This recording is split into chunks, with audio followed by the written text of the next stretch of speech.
an eargasm of learning and a no-fuss show. Welcome to the Creative Talk Podcast, where you can learn straightforward topics about branding, digital entrepreneurship, online business, and many more with your charming host, John Santos, along with inspiring entrepreneurs, creators, and thought leaders worldwide. Hello, everyone. Welcome to the Creative Talk Podcast with me, John Santos. And today we have, I really love this person, her message, and the character in this person.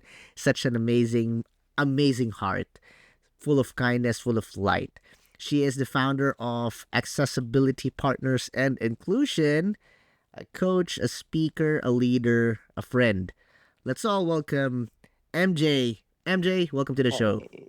Hey, Jan. It's such an honor to be here. It's amazing. Happy Tuesday. Happy You Day. Happy day. Yes. Guys, for all that is listening on Spotify, Apple Podcasts, and YouTube Podcasts, we are in the presence of royalty. The power that comes out from this person is really abundant. I am learning a lot, and she's just a perfect example of how, light, kindness, and love really should be. So, my friend, like what I've said, I'm excited. Before we start, I want you to introduce who you are and what you do for everyone that is still joining us on Spotify, Apple Podcast, and YouTube Podcast. The floor is yours, Mandy.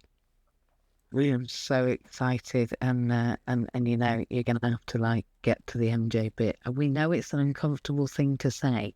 We know that we've got a little bit of trauma around the phrase MJ, whether we're talking about, the ball game or the moonwalking. We know that, but MJ is what it is on account of the fact that I've got two names. So I'm Mandy Jayne Lace, and I'm a cultural cultivator. It basically means I'm a bit of a farmer on the earth. The reason I am is because it's where I live currently. I don't know about you, but I live on planet Earth. It's a difficult gig. But it's difficult because I roll around it. So I'm a disabled cultural cultivator. What I do is I help people connect, and I help them connect to those systems that we all experience, but some of us just a little bit more often than others, or with some intensity. So I work with disabled people, and I help them access all sorts of things in their culture for them to meet their needs, and not in a patronizing way, not in a way that's like, oh, there we are, let me help. It's not like that. We help people access what they're allowed to have and not feel shame about it, because culturally it's not really very respected yet, because people are sometimes a bit daft. They don't mean to be. It's not respected yet that people have needs, and it's okay to have them met. And yet we all have needs, and we all need them meeting. So I'm a teacher. I didn't want to be. I'm a therapist. I wasn't keen on that job, and I'm a trainee social. I've nearly finished. I'm doing the last gig in social work. I've been doing social work for 25 years, but I'm just about, next May is when I finish this part of the gig, and I get my license to be a full-time, social worker, which I already am, actually, Jan. But yeah, and I run Accessibility Partners, and we work through the Access to Work program. It's not just people think, oh, access to work, what's that? They think it's like, oh, we're going to give people that are poorly and disabled help to go do something nice. Right. No. We help people access their work and continue to access the work they're in, and get the help and reasonable adjustments and adaptations and accommodations and support, and actually culturally allow them to be who they are within the workplace. Love that. The help that they need. Wow, love that. That is such an amazing breakdown of who you are and what you do. Whoa. Wait. For everyone that's listening on Spotify, Apple Podcasts, and YouTube Podcasts, a legend just joined us today. Jan, I can't deal with it. But I think you need to be in my mirror. I think I just need to have you on repeat on a little app that goes, a legend has arrived, because I'm really not comfortable with that stuff. But when I hear it, there's a little bit of me just inside. But a little tiny you bit know me. that makes me feel You know me. You know I love you so much. I love the values that you share, the kindness that you have. So yeah, you are a living legend, and for everyone that is listening, I am part of that powerful team with MJ here, and we're doing our best to give light, kindness, and love. Oh, James Lawrence join us. James, if you want to raise your hand, we can bring you up the stage so you can ask question or add something. But let's get into the core of the show. In this thought-provoking episode, we will dive into the complex relationship between employment and equality, diversity, and inclusion. While many organizations prioritize diversity and inclusion initiatives, the question still remains: is employment alone enough to create a truly the amazing question? The floor is yours, Mandy. I wonder how many names I can have.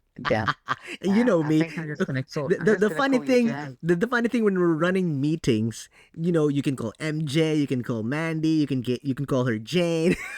You can call me. You can call me. They often call me Mary Jane, and then I know what they've been doing on a night, because we all know what Mary Jane is. So people expose themselves through the way that they tell my name. It's interesting. Say my name, say my name. So I'm MJ, and I'm grateful to be here. For those that are here already and those listening, please do come on up if you'd like to. It's fantastic that I'm just going to follow you. Sorry, Ravneet, thank you. Hey, it's lovely to see you. I see you're I'm just going to have a look, actually, if you don't mind.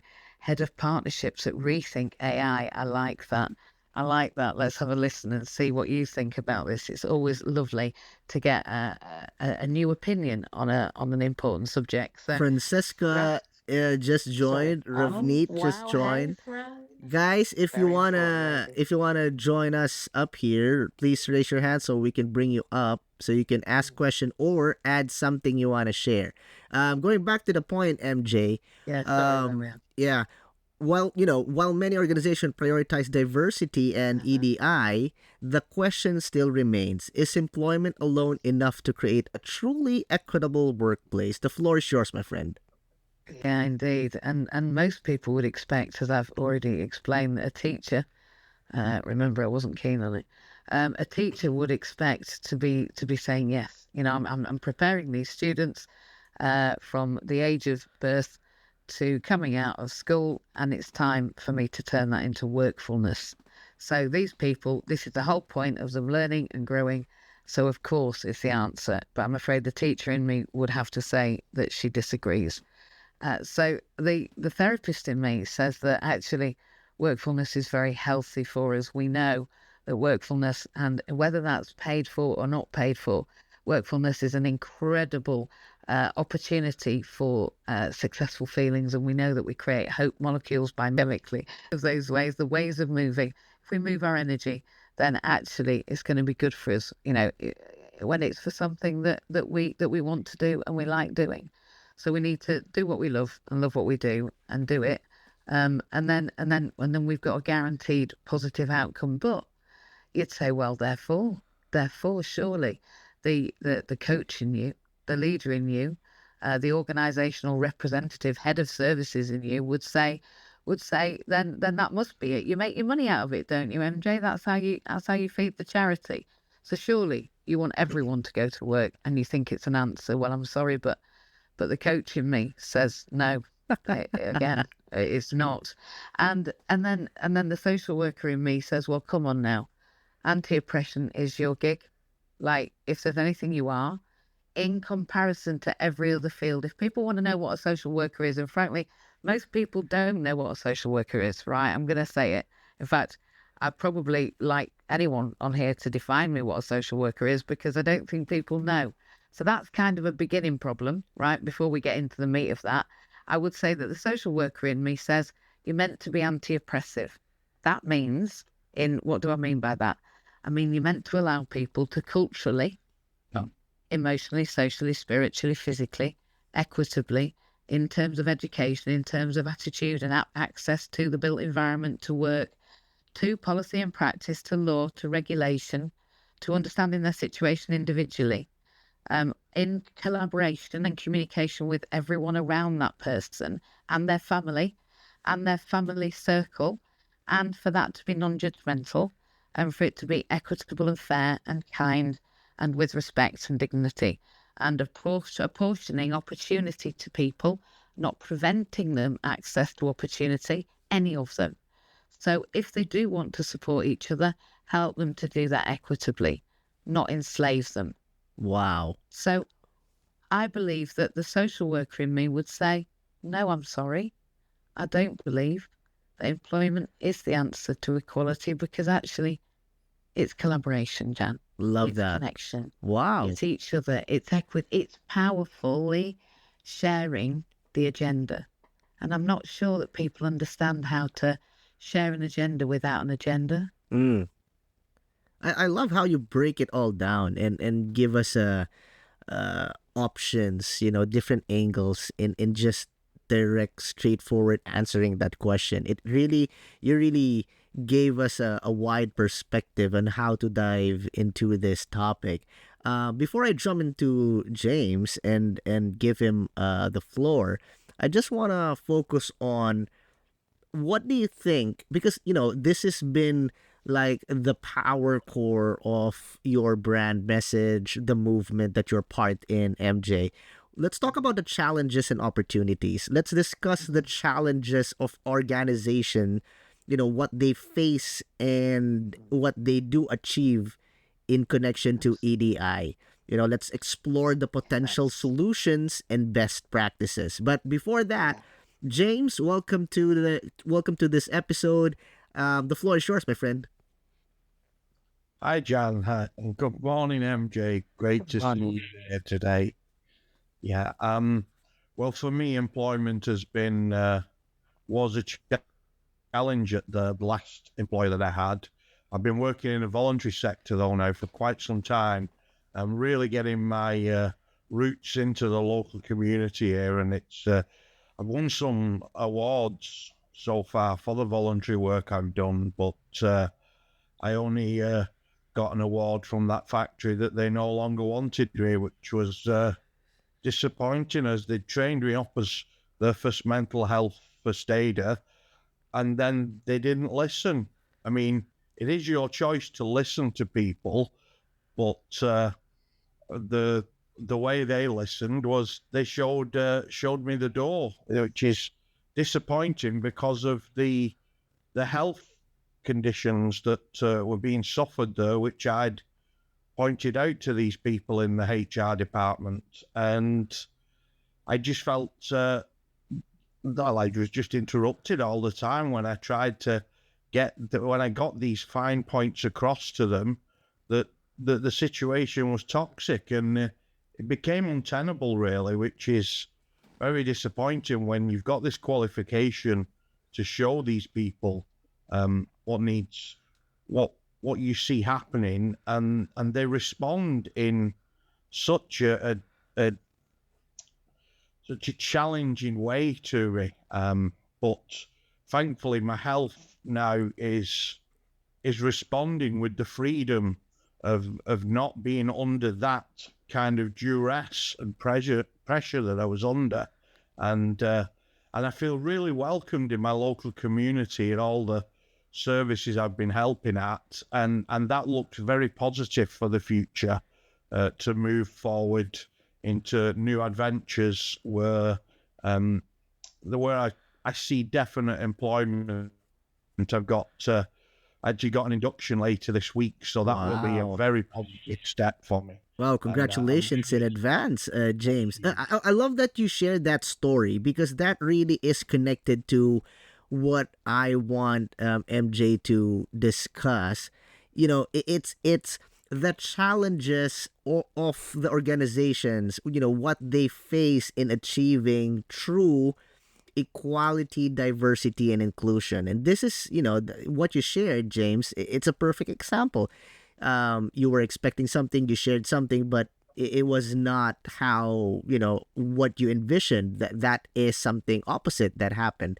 So MJ, what can you share in terms of the challenges and opportunities that organizations face in achieving the true equality, diversity, and inclusion? The floor is yours, my friend.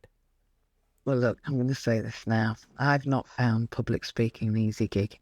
I've had to do some learning and I've had to do it repetitively, and that will lead to something I'll tell you about later. But I really feel excited to explain some of the challenges that I experience, my organisation experience, and I know other organisations experience because they tell me and we talk.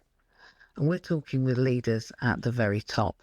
We're talking about leaders of the NHS, of the DWP actually, of local councils, of county councils, of the Chamber of Commerce departments, of doctors and psychiatrists, of every major kind of lead in the country actually are flocking to us because they're all saying that actually they need real conversations and they need to have them with their participants. And the participants, the people who come to us, so the individuals who would require support at work, who come to us through our website. I'm saying it again because everyone is entitled to access to work in the broadest sense. They're all saying the same thing, and what they're saying is that we don't understand each other.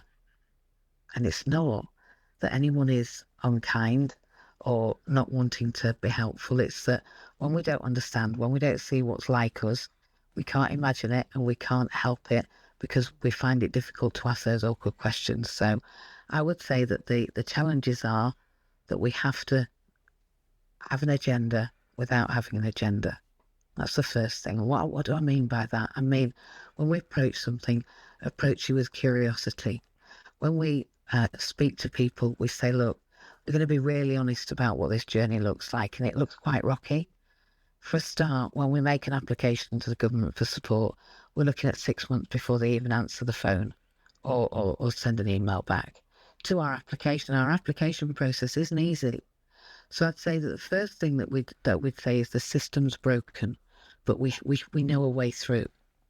We know a way through, and some of it's like going down into a cave, and some of it's like climbing quite some rocky mountains and getting over some really hilly, rugged terrain, and some of it you're going to learn how to swim, and some of it you're going to feel like you're drowning, and it's not an easy gig, but it is possible.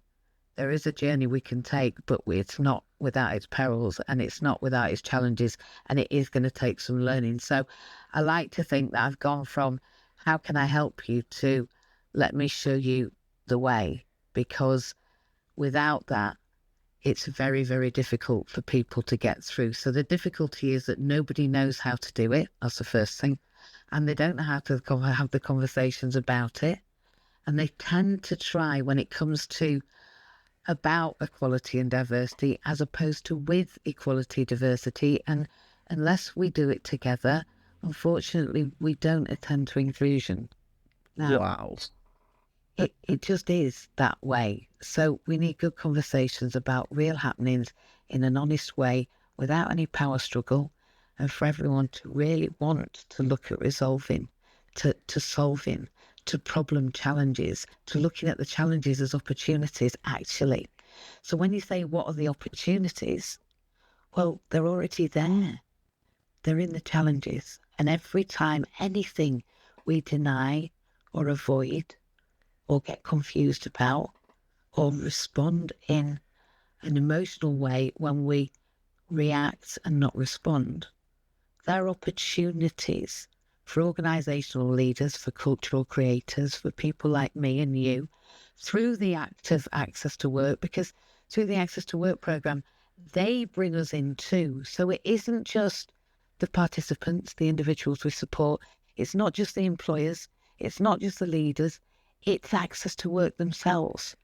Bring us their culture in a way that's honest and articulated and that has clear outcomes and real opportunities for people to have actual conversations about what's going on.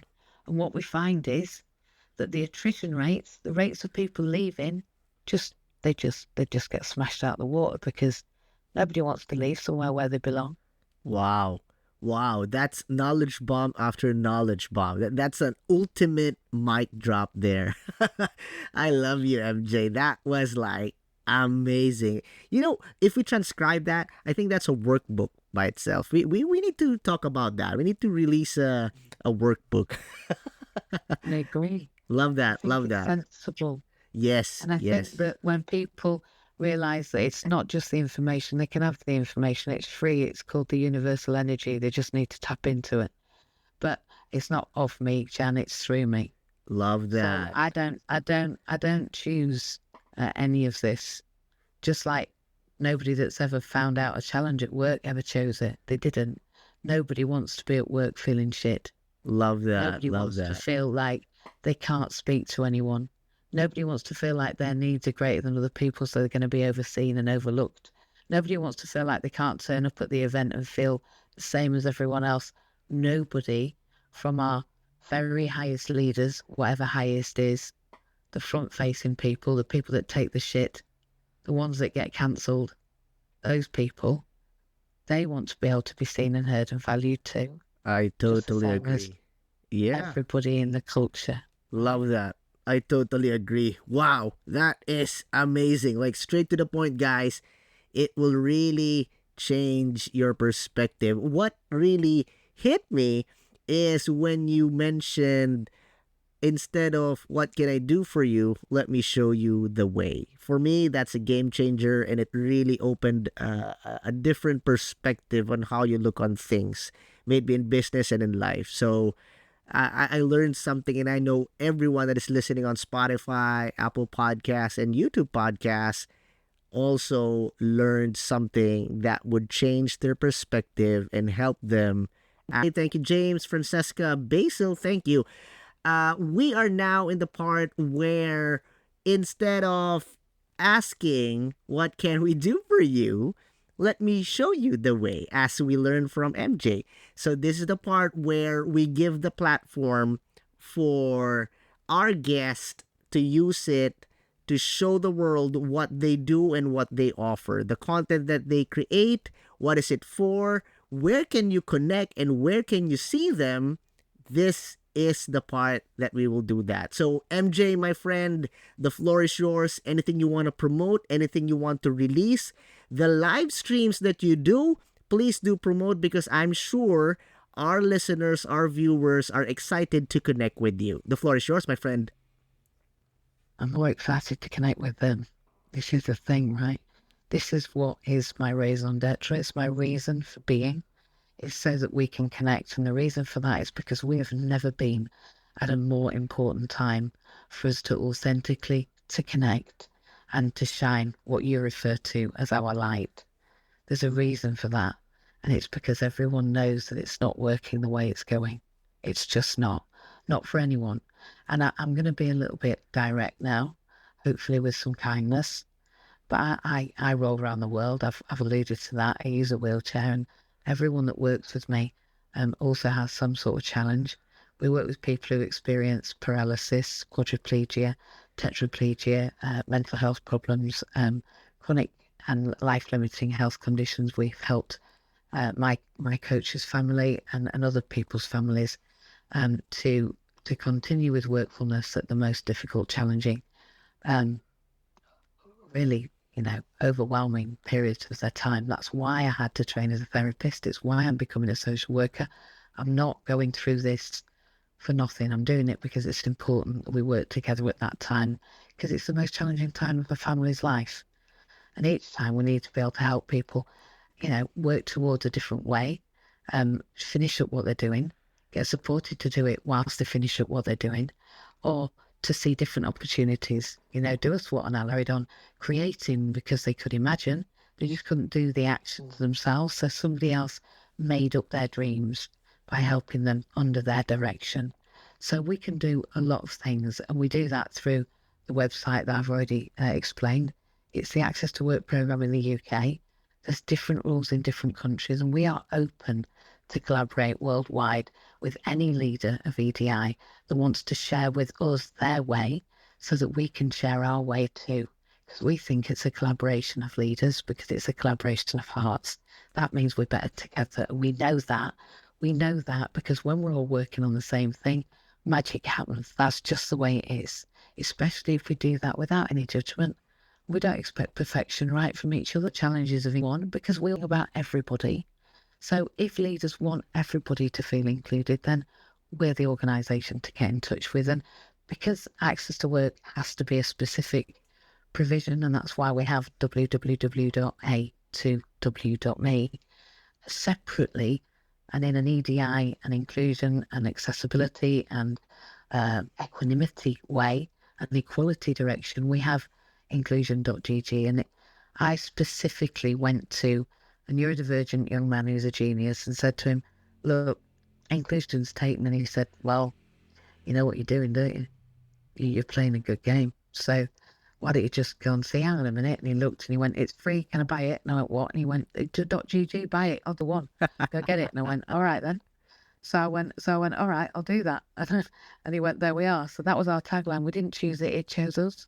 And actually, I knew what it was saying before it knew what it was saying, before I knew what it was saying, because I said it. And I remember thinking, oh, it's a generation game in the UK. For anyone that remembers it, it was a game where Bruce Forsyth used to sit and they, at the end, somebody would get a conveyor belt.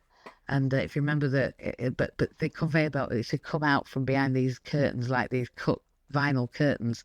Each item would come through on a conveyor belt. There'd be a Breville toaster.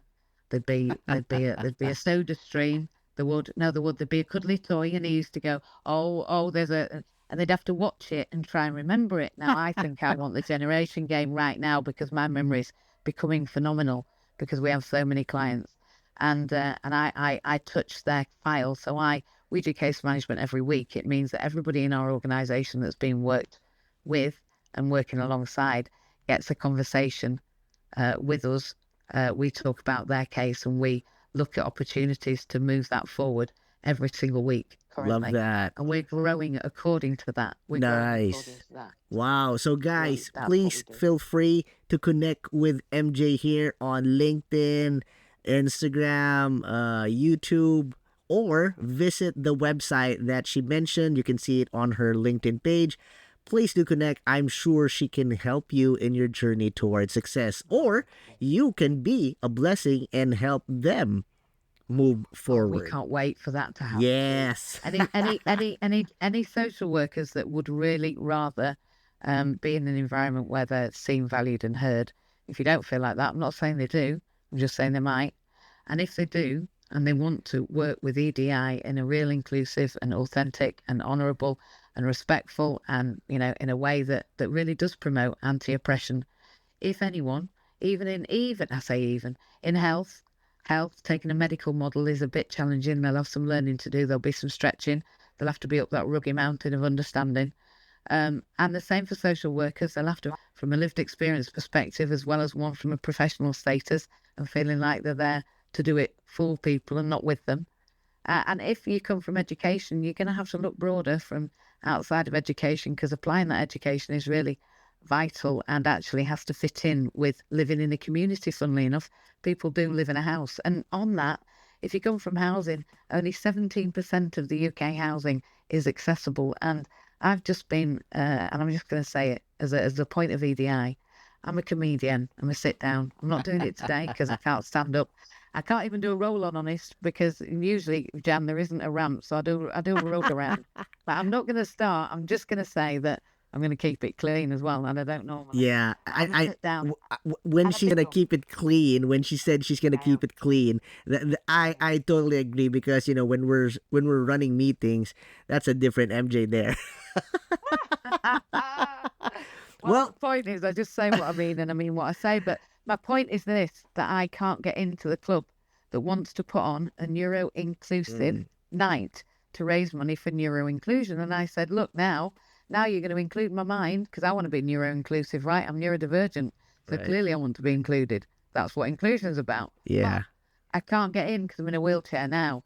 When they're including my mind, but they're not including my body, unfortunately, I come as a package. Nice, nice, nice. Well, we so love you, MJ. Thank you for sharing your values. Thank you for being with us here in the show. Or where can they see you on different social platforms? The floor is yours, my friend. Yeah, I'm about on social media on Facebook. You come to our rooms, James, don't you? Sorry, I'm in Clubhouse, and I'm there on 6 a.m. Mondays and 8 a.m. Saturdays and 7 p.m. on Monday evenings, and it's a really great space to be in, and I'm always available there. So if you pop into Clubhouse, you can speak there, and it's a wonderful place to be. But thanks for hosting me this morning, Jan. Got an exciting later in the week, so I'm really excited as to where that journey is going to take me. I think it's going to be exciting times now, and certainly the darkness is behind me, that's for sure. Wow. Love that. Surely darkness is behind you, and we are here in supporting you, and congratulations in advance, my friend. And guys, don't worry, for everyone that has been joining us, this is an episode that you can listen on Spotify, Apple Podcasts, and YouTube Podcasts. But this is also a test run for MJ here to continuously run audio sessions here on LinkedIn, just like what we've been doing on Clubhouse. So don't worry, we are going to push forward and starting a community here on LinkedIn utilizing the audio sessions, because clearly this is a healthy way to connect, share, and help each other. So another person that I really love and look up to here on LinkedIn, a good friend, a good mentor, Martin Stark. Where can they find and connect? Please share. The floor is yours. Well, you can connect with me on LinkedIn. When I came on stage, I wasn't sure what I was going to say, and I just listened to MJ, and she was talking about the generation game. And I have 2 points about that. One is, why do we have to wait for present and future generations to wait for meaningful inclusion? Let's just take every step, every wheel that we can take right now to remove those barriers. And the second is, I'm going back in time. When I was about 5 years old, Larry Grayson was the host of the Generation Game, and he was a kind of gay guy, but couldn't say who he was. But his slogan was "Shut that door." So let's turn that around to open that door. So whatever door you have, can you open that door for others so that MJ can achieve her goals, Jan can achieve his goals, James can achieve his goals, Basil, Francesca, and Eni, and I hope I'm pronouncing your name correctly, can achieve their goals. Let's just open those doors and remove those barriers. Love that. Love that. Like what I got from MJ a while ago while she was sharing, it's more of what can I do for you? It's more of like, let me show you the way. So that is something that really hit me and opened my perspective to a different angle. And that is something connected to what Martin is sharing. Let's all be connected and help each other achieve success in life, in business, and in our daily adventure. So everyone, thank you for joining us. People on Spotify, people on Apple Podcasts, and people on YouTube Podcasts. Thank you for listening. And for everyone that joined in today's episode live on LinkedIn audio sessions, Francesca, Enu, I'm sorry, man, if I butchered your name, but I love you. Basil, Martin, James, MJ, our special guest. Always remember, have a positive outlook in life. Always smile, and God bless you. We love you all. Thank you. Bye. Thank you for being with us here on the Creative Talk Podcast. I'm your host, John Santos. Don't forget to listen and subscribe on your favorite podcast platform. See you again, always.